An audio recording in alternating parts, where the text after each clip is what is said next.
Bwana, uhali gani mwanamichezo popote ambapo ulipo, karibu. Hii ni Gen Z Digital. Niko hapa kukuletea uchambuzi wa mchezo dhidi ya Taifa Stars dhidi ya Leicester, mchezo ambao unatarajiwa kupigwa majira ya saa 11:30 jioni.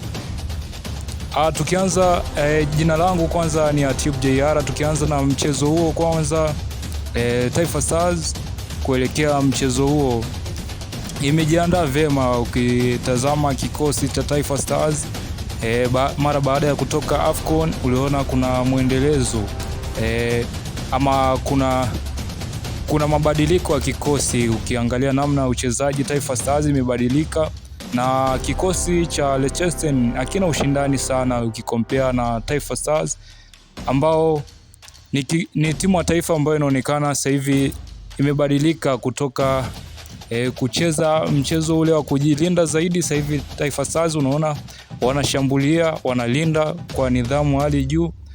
Nadhani utakuwa ni mchezo mzuri sana ambapo Taifa Stars watacheza baadaye majira ya saa 11:30.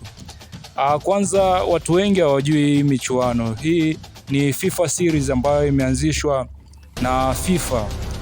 Lengo la michuano hii ni kuweza kuwapa game time yale mataifa ambayo yanashindwa kupata mechi za kirafiki, hizi friend match, na lengo kubwa ni kuongeza ushindani na kuweza kuzipatia mataifa ama kuwapa nafasi yale mataifa ambayo hayapati game za kirafiki nyingi na kuweza kupanda kwenye renki za CAF. Na mchezo utapigwa pale katika dimba la Pele ndani ya Kigali pale nchini Rwanda.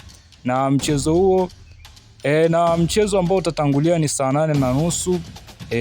Nchi ya Aruba itacheza na Macau katika dimba la Amahoro pale nchini Rwanda. Ni hayo tu kwenye michezo. Jina langu ni Atib JR.